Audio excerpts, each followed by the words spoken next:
Hi, I'm Jen Beattie, and this is an episode of My Body, My Story with Women's Health UK.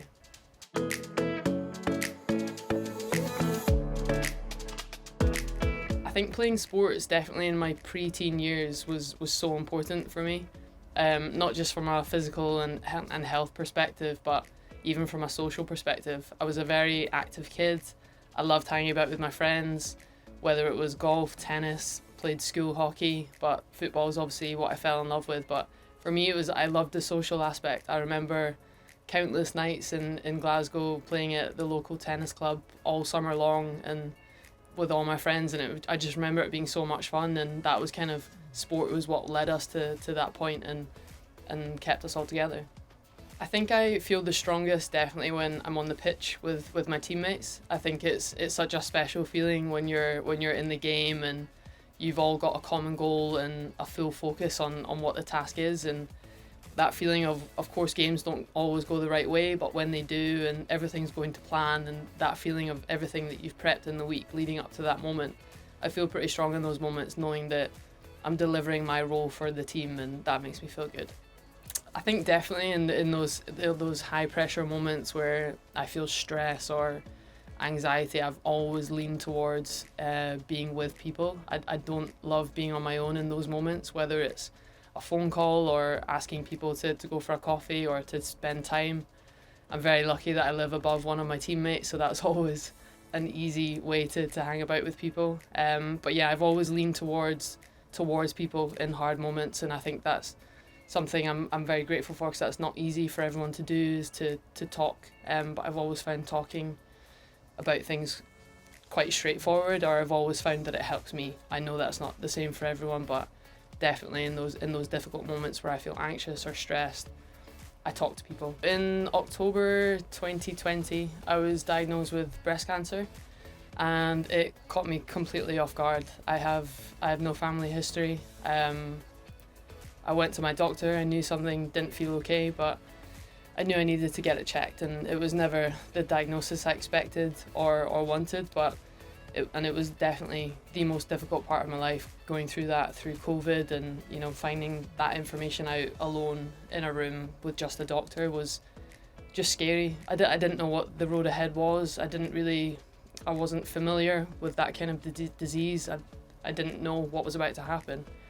But again, my teammates and everything were incredible. I can't thank the club enough for putting me through treatment and giving me all the advice and help I needed. But yeah, my teammates, everything was incredible. My family came down and obviously were a huge support for me. When they gave me the treatment process, obviously I initially was thinking mastectomy, double mastectomy, what happens?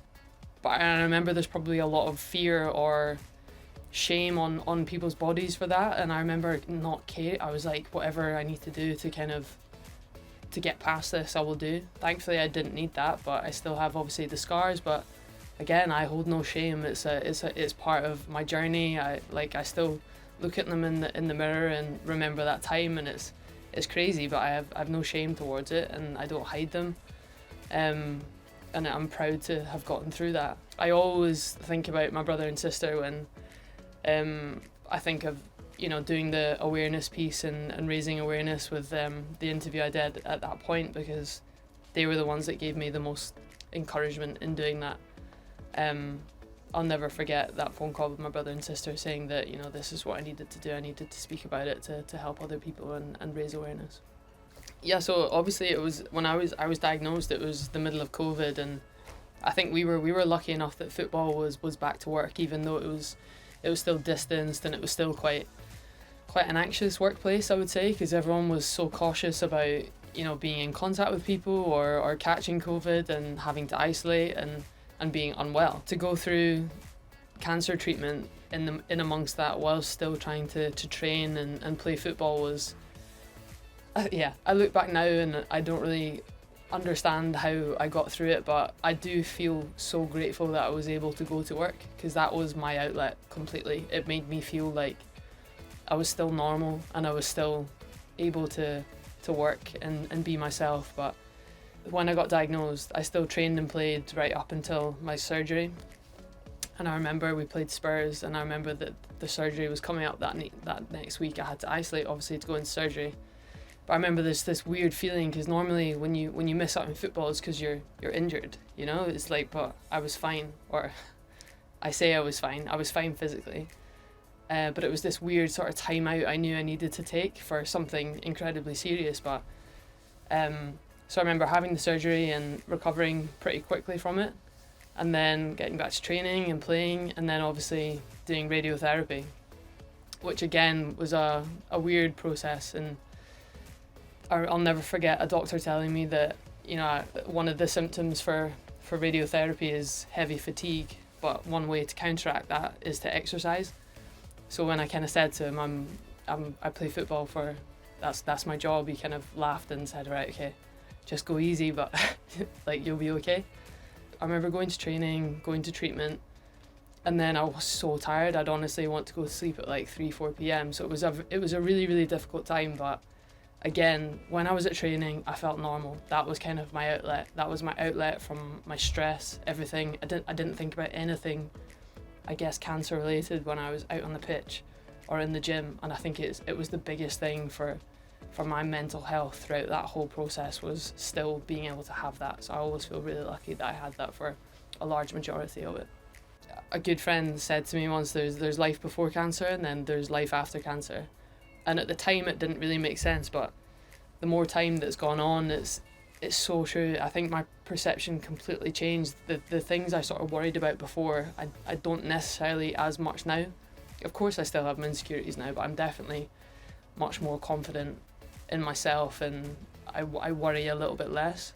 And then obviously, having come through something like cancer, you realise how incredible your body actually is, and to look after it, and not just physically but mentally as well. I think the biggest thing that I would want men and women, I guess, to take away from my story, because breast cancer can affect everyone in that sense. Talk to people, share experiences, share what you're feeling and what you're thinking might be a problem or might be an issue. I am always grateful that we had a full-time doctor that I could go and chat to and raise any concerns, and she then advised me on what to do next. Checking is number one, and I think the whole awareness piece, that was kind of the main focus, was to share experiences and know that, you know, I was 29 with no family history, and of course nobody ever wants to go through anything like that, but I think if you can find it early and get checked, then it can be okay. And that's kind of, I guess, what I would want to sit here and be able to say now, that go get checked, check yourself, advise your friends to do that as well, and it's okay to talk about it and share how you're feeling, and any worries you have, it's always better shared. Yeah, I mean, getting an MBE was, you know, one of the most incredible days. I don't think when you're a kid setting out to play football, you ever envision that happening. That was never on a radar. I probably didn't even know what kind of people got that kind of award. So also for me, what I find most special is it's across a lot of different things. It's not just football, it's with all the charity stuff that I did as well. So when I get awards, it's with teams, it's with trophies, and it's very much a team thing. So I've been very lucky to lift trophies with teams, but this was kind of an individual thing and much, much more personal. So it's something, my family are incredibly proud about. Obviously I am as well, but it was never ever on the radar, and it felt very, very surreal to be in that bracket, getting an MBE, and it's something I'm incredibly proud of. It was one of the best days ever, and it was amazing having all my family there as well. My favourite ways to unwind, there's definitely a few. I think my off season right now has kind of been the best time to be able to do that, because in season it's really difficult. There's not a lot of time, and football it takes up so much time in terms of travelling and training. But definitely in my off season, I love watching different sports. I went to Wimbledon this year, which is always an amazing experience, and especially individual athletes, watching them and the mentality they have is just incredible. I love a concert. I love live music. That's probably one of my favourite things ever. Managed to get to Glastonbury this year as well, which was been on my bucket list for so many years, so that was amazing. Just the simple things, going for a coffee by myself or going for a walk and listening to maybe a podcast or just music again. Sometimes the simple things are just as good as the high level fun stuff.